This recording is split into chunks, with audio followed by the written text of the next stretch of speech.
Folks, I will not stand for my content being held hostage for cash. We as a nation must rise as one against the cable companies and...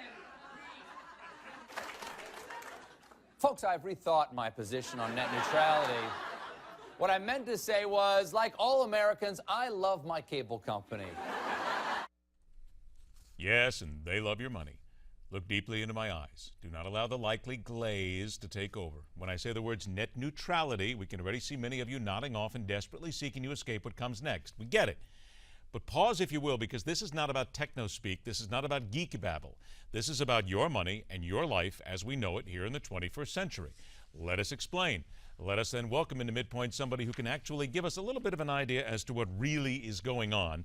He is the Chief Economic Strategist with the Progressive Policy Institute and one who will help us put this all into monosyllabic terms, Michael Mandel. Michael, thanks so much for being here. Monosyllabic indeed. Okay, go ahead. We have to at least because, Michael, every time people hear this, their eyes glaze over. We only have a few minutes, so tell us, the president deciding to get involved, what does this mean to the consumer?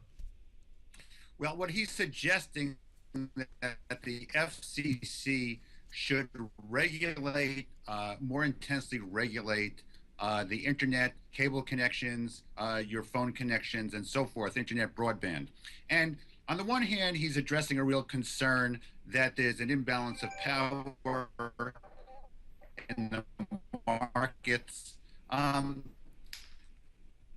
Michael, I swear the cable companies are listening to us right now. Somebody's watching us. Increased regulation that could affect somebody's what? I think somebody's watching us because you're breaking up all over the place here.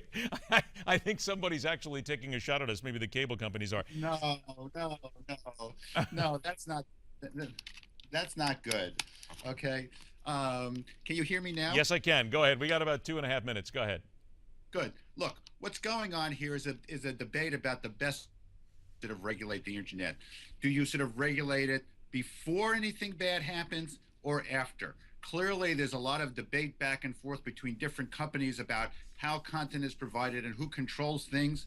Okay, what we would like to see at PPI is we'd like to see the FCC as a cop afterwards when bad things happen to come in and penalize the company that either doesn't do well by consumers or doesn't do well by other companies.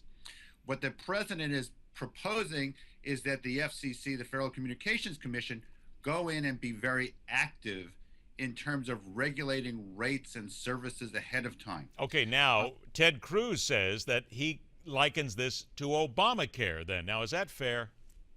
Well, I like Obamacare, so I wouldn't make that analysis. I think that the difference here in the case of Obamacare is that healthcare was already a problematic sector. It was too costly. A lot of people had trouble affording it. By comparison, what's going on in the internet is that the data-driven economy has been growing at a rapid rate. Consumers have been benefiting. If you compare just 7 years ago, everything has transformed. Nobody had smartphones 7 years ago. We didn't have data connections. We didn't have fast internet mobile. The amount of innovation is enormous. And it seems to me that the difference between Obamacare and this proposal is the healthcare system, by everybody's analysis, was broken and something had to be done. In this case, I don't really quite see what's broken. So 15 seconds here. If the president gets his way, which way is going to be more efficient and save money for the consumer? I think what's going to happen is that we're going to have less innovation for the consumer. So it may be that prices would be, well, I don't know what would happen to prices, but innovation would slow down. In the end, the consumers would be worse off. We are going to go back and forth on this for a long time. I think the president just opened up the veritable Pandora's box here, and we'll be trying to explain this to people now for a long time, and the FCC gets to vote in December, so we'll see what happens from there. Michael Mandel, thanks so much for joining us. We'll talk again. Thank you. All right, we're spanning the globe after the break. Russians getting ready for the president, the British heading back to the Middle East, and why one old car is worth a fortune, and it's not the kind of car you would expect. It's coming up right here on MidPoint.